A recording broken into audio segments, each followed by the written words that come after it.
Hi. So I'm going to start my reflection on my cousin Alexandra. She's 6 years old, and I'll start talking about the VMI and what I did with her. So I believe I did the entire test right, except for a few things. Um, it wasn't appropriate for her to copy what I drew in the very beginning. I should have let her start it first on the second page, and then if she wasn't able to do it, then have her copy what I drew. But I accidentally gave that to her first. Just a side note, she thought she was being tested in this assessment, and I told her it was me, not her, and she was very nervous. So I also kind of felt like if I had her copy what I did, it would kind of relax her a little bit, but I still should have just given her it to do it by herself. So I didn't see that it said anything about me turning the pages and not her, but I turned the page when she was done. So that was another thing. And also, I was supposed to give her a pencil without an eraser. I couldn't find any. I should have just pulled it off. But she went to try to erase something, and I reminded her that she could not. So she didn't do it. So that could have been something. For the VMI, I think she scored pretty well. She got 20 out of the 21 parts right. Her standard score was 111, her scaled score was 12, and her percentile was 77. For the bot and the clinical ops, I have that video together. She did it right, except I might have let her turn the paper a little bit more than 45 degrees. I didn't measure it there, and I realized that was something I should have done afterwards. I couldn't really tell from the video if it was more than 45, but that's something I could keep in mind next time I give out this test. She didn't turn it like a full 90, so I know that for sure, but I couldn't really tell with the other degrees. She did do the 5 correct jumping jacks. She held her prone extension for 30 seconds, and she listened to my instruction. I tried to say it word for word. For the flipping hands, on her right hand she did it 10 times. On her left she did 11, and for both of them she did it for 10 seconds.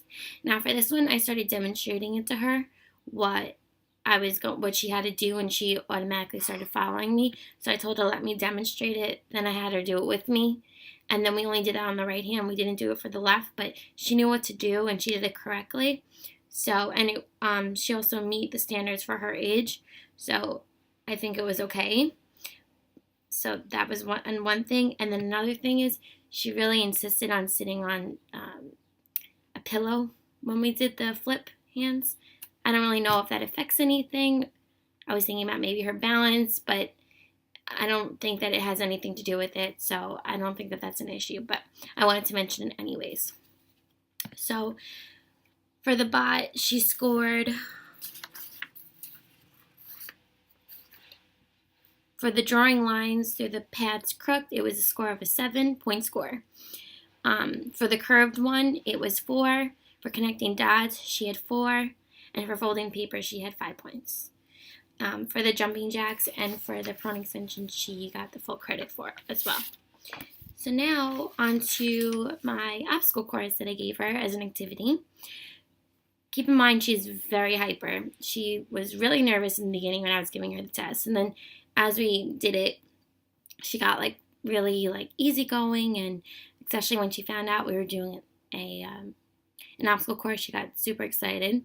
So she is a gymnast on top of it, so she likes to be very active. So I took whatever I could in the house and tried to make an obstacle course based on what I had there, like what was accessible. So those are some reasons why I did the obstacle course. I also felt like what I gave her was developmentally appropriate. The only thing that may not be was her doing the flip between the catches, but that's something she does all the time and she's obsessed with doing. She showed me it 30 times before we even started the assessment. So it was something she really wanted to incorporate in it, so I let her do it, being she sat through the whole thing for me. As I'll talk about, the obstacle course worked on a variety of skills like gross, fine motor, attention, and I'll talk about that more. In regard to the OTPF, it focused on play. I thought also as one of her values because she's a young child who loves to play. Some client factors that this incorporated were mental function, sensory, neuromuscular movements. Some of her activity demands were objects and properties, space, sequence, timing, performance skills, required body functions, motor practice, cognition, and sensory, which I'll talk about when I break down the obstacle course a little bit. So some of the things we did work on were her gross motor, which was when she was jumping, crawling, running, and flipping. Her motor planning was being worked on for following the obstacle course. The depth perception for when I had to jump over the block, and then also do the side step over the block, which she didn't do it starting with her right foot. She did it with her left foot. As you'll see in the video, I showed her at first to do it with her right foot, but she didn't follow through.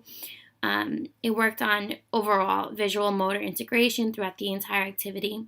She needed her visual and her motor to be working together to be able to do this.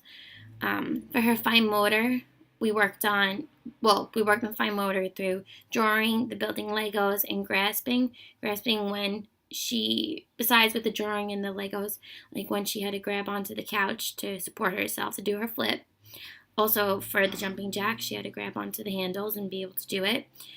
So that also worked on strength. Object recognition, the different writing utensils, I gave her a big a container of different ones, and I told her she could use whichever ones. But when it came to the Legos, or the building blocks, there were two sizes. There was the smaller ones, and then there were larger ones. And I specified she has to use the larger ones to make a castle. So that also worked on figure ground and form constancy, being able to identify the different objects in different sizes without necessarily looking. We also worked on cognition for her memory, all the steps, for drawing in the building. She had to know, I didn't give her a picture, I told her to draw it, so it was from her memory. She did the jump rope and her flip, and her attention was pretty good, but she didn't follow through with all my instructions. I had to remind her. So that might have been something that I wouldn't have done right away. I automatically, when I saw that she was stumped on something, I told her what to do next, but I should have maybe had her think about what to do next, and then if she did it wrong, redirect her in that way. So that was something I could have probably not done. I also told her not to rush in the beginning because she was like a speed demon, and I wanted to give this video more than 30 seconds worth. So, but she knows, I mean, I'm her cousin. I wouldn't have necessarily, I don't think I was mean or too stern, but because I know her on a personal level, I didn't think twice about it. If it was another child, I may have been a little bit nicer about the way that I told her not to rush. So, because she was, as you can see, she was itching to start it. So that covers that. And then there's something else I had to talk about. I don't know, maybe that's all it.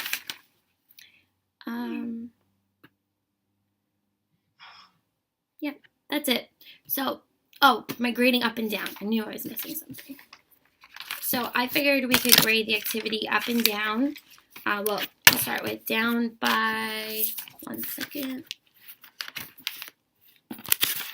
Okay. By giving her a longer obstacle course, I could have integrated it also including their backyard, but I stuck with their living room. I could have given her more steps to follow. Have her go through it backwards would have been interesting. And it would have been a little bit more challenging for her, especially that she wasn't really fully paying attention to my instruction when I first gave it to her. And then have her repeat each step and then go through it. So to grade it down, I could have given her a shorter course, had her do less jumping jacks, not do the flip, repeat steps kinesthetically and auditory, which I did do. I did show her how to do it, and I did tell her out loud, but I could have done like individual steps. I could have given her one set of blocks, not a mixed set with the small and large blocks. And that's all. Thank you.